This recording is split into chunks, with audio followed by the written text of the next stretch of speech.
शकते हाराच्या वजनानं माणूस हार टाकले ना गळा. त्याचं नाव काय? हार. काय नाव आहे त्याचं? हार. हार हार हार. जो माणूस हाराच्या माग लागत त्याची कधी जीत होईल का? राजीव गांधी काय न मेले हारानं. मग आम्ही वारकरी लोक जास्त वेळ गळ्यात कायले ठेवू, कधी गेम होऊ शकते दादा. त्याचं नाव आहे. लोक हाराच्या माग लागले, खुर्चीच्या माग लागले. काल परवा आमच्या अमरावतीला मुख्यमंत्री आले, 5 खुर्च्या आधीच टाकल्या होत्या. मुख्यमंत्र्याची पायऱ्यावर अशी भेट झाली. हा खाली गेल्यावर काय म्हणते, मुख्यमंत्री कोणाशीच नाही बोलले, मी अशीच बोलले. कोणाशीच नाही बोलले, मी अशीच बोलले. त्याला मी कोपऱ्यात गेलं, विचारलं काय बोलले, काही नाही बोलले. स्टेजच्या खाली उतर बोलले. काय कामाचा मान सन्मान. कबीर महाराज सांगतात, ऐसे बात बोले की कोणी जोश रसी जगा बैठी दादा कोणी बोले उठ दादा. स्वतःच वक्तृत्व कर्तृत्व आणि नेतृत्व असं करायचं की कोणी उठ म्हटलं नाही पाहिजे दादा. आमचं जगणं कसं घर कसे का सांगते, दुर्लभम प्रेम्यात देवानुग्रह हे तुका मनुष्यत्व मोक्षत्व महापुरुष संसारा. देवानं सुंदर चांगलं शरीर दिलं, नाकुडे चरचर गेलं, फेऱ्यान लावले पॉइंट्स लावायचं काम ठेवलं नाही. देवानं समजलं का तुला चांगलं नाक देतो, 50,000 रुपये डोनेशन दे. नाही चांगला नरदेव प्राप्त झाला. मानवाला नरदेव मिळाला, पण मानवाला नरदेव मिळालाही नाही, कळालाही नाही. संतांना नरदेव मिळाला आणि कळाला सुद्धा. आणि वरच्या लोकांना नरदेव मिळाला पण कळाला दादा. आणि त्या वरच्या लोकांना वाटतं या कलियुगी दादा या मृत्यूलोकी जन्म घ्यावा. स्वर्गीचे अमर इच्छिता ती देवा मृत्यूलोकी व्हावा जन्म. आम्हाला चांगला नरदेव प्राप्त झाला, पण आम्ही या नरदेवात आल्यावर काय केलं दादा. हा विवेक चुडामणी ग्रंथात शंकराचार्य सांगतात, पुनर्वित्तम पुनर्नित्रम पुनर्भार्या पुनर्मये यातच पुनर्लब्धम न शर्र पुनः. पुनर्वित्तम लोकांकडे एवढा पैसा आहे की ठेवा कुठं समजत नाही. जो व्यक्ती धनवान असेल तो व्यक्ती गुणवान कुलवान आणि शिलवान असेल असं अजिबात होत नाही. आज मी इथं नारदाच्या गादीवर आहे. थोड्या वेळानंतर समजून आमदार खासदार मंत्री आले तर तेनं माझ्या पायाला गाल्या या नारदाच्या गादीच्या पायाला गाल्या की म्या त्याच्या पायाला घाललो. कसं काय? इकडे लोक बोलत नाही का, मुके आहे कसं काय? हा तेनं या गादीच्या पायाला. तुम्ही कधी ऐकलं का? माझी आमदार होते, माझी खासदार होते, माझी सरपंच होते. तुम्ही कधी ऐकला का? माझी कीर्तनकार ऐकलं नाही. माझी मृदंगाचार्य, माझी गायनाचार्य नाही दादा. हे देवानं दिलेलं कधी सरत नाही, पण माणसानं दिलेलं कधीच पुरत नाही दादा. ते दैवत्व आहे व पुनर्वित्त. जो व्यक्ती धनवान असेल तो व्यक्ती गुणवान कुलवान आणि शिलवान असेल असं अजिबात होत नाही. पुनर्वित्तम लोकांकडे एवढा पैसा आहे की ठेवा कुठं समजत नाही. काल परवा तिकडे सांगलीला व्याख्यानसाठी गेलो. व्याख्यान झाल्यावर ठेवू म्हणे पलंगावरून उठा. मी म्हणलं काऊन बा, तुमचं मानधन द्यायचं आहे म्हणे. जशी पलंगाची गादी वर केली त्याच्या खाली पाहतो तर पैशाचे बंडलच्या बंडलच होते. मी म्हटलं हे जर मला रात्रीत माहित असतं मी थांबलोच काय असतं. लोकांकडे एवढा पैसा. पुनर्वित्तम पुनर्मित्र मित्र कोणपर्यंत आहे तुमचे? जोपर्यंत तुमच्या खिशात पैसा आहे तोपर्यंत. घेणं दारू, घेणं बिडी, घेणं गुटखा, आज रात्री बसाने लागत वाटते. हे मित्र कोटपर्यंत. जोपर्यंत तुमच्या खिशात पैसा आहे तोपर्यंत दादा. आपल्या आयुष्यात मित्र कसा असला पाहिजे? कोणत्याही वयात आपल्या आयुष्यात मित्र किंवा मैत्रीण कशी असली पाहिजे? जो मित्र मैत्रीण व्हॉट्सअप फेसबुक इंस्टाग्रामवर आपली स्टोरी ठेवते तो तुमचा मित्र नसला पाहिजे हो. ज्या मित्राले आपली अख्खीच्या अख्खी स्टोरी माहित असते तो तुमचा मित्र असला पाहिजे दादा.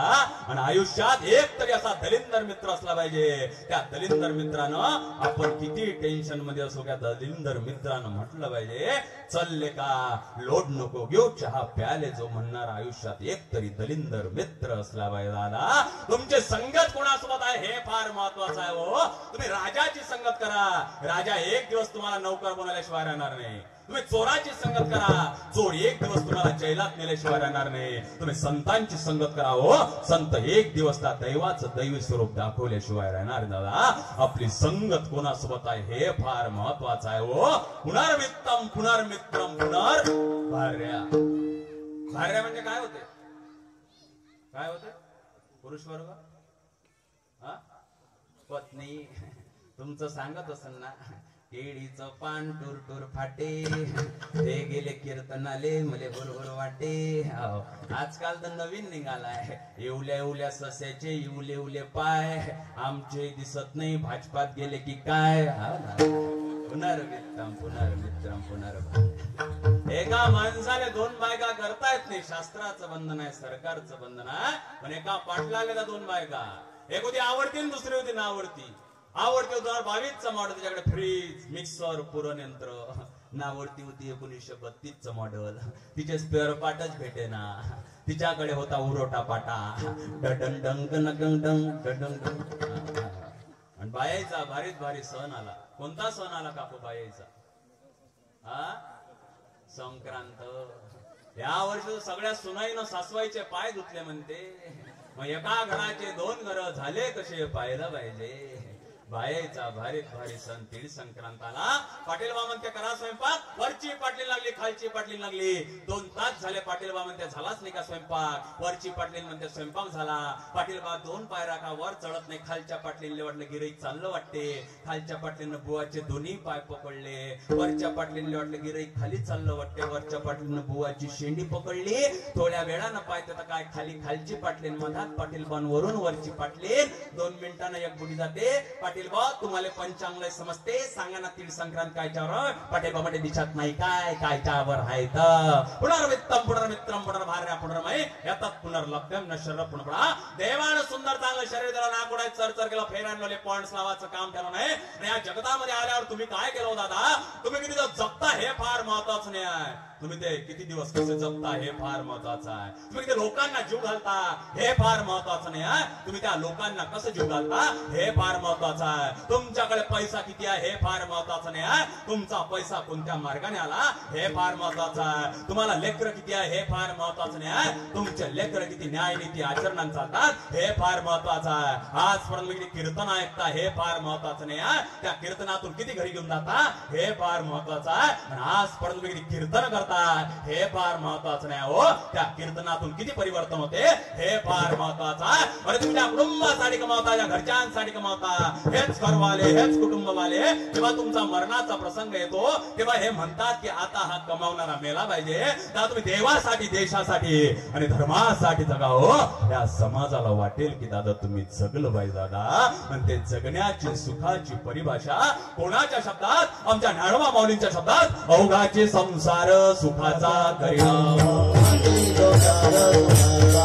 अवघाचे संसार सुखाचा, अवघाचे संसार सुखाचा. आनंदे भरी नक्की, आनंदे भरी नक्की, आनंदे भरी नक्की. अवघाचे संसार सुखाचा करीन, सुखाचा करीन, अवघाचे संसार सुखाचा करीन, अवघाचे संसार सुखाचा करीन, अवघाचे संसार सुखाचा, सुखाचा करीन, अवघाचे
महाराज कीर्तन कोणत्या काळीत लावू म्हणे. लावणं म्हणतो कोणत्याही काळीत, माया काळ्यात 7 नंतर चालू होते. आपला याचा दूर संबंध नाही. आपल्याला फक्त चुकलो कुठं तेवढंच समजते. आणि गंधर्व स्वर्गात असतात, गंधर्व स्वर्गात असतात, गंधर्व स्वर्गात असतात. समजलं असेल तर पाहिजे, नाही तर घरी गेल्यावर जेवण नाही, काही अडचण नाही, काही अडचण नाही. सगळे तुमच्या इथं आलेले गंधर्व आहे. आणि एवढं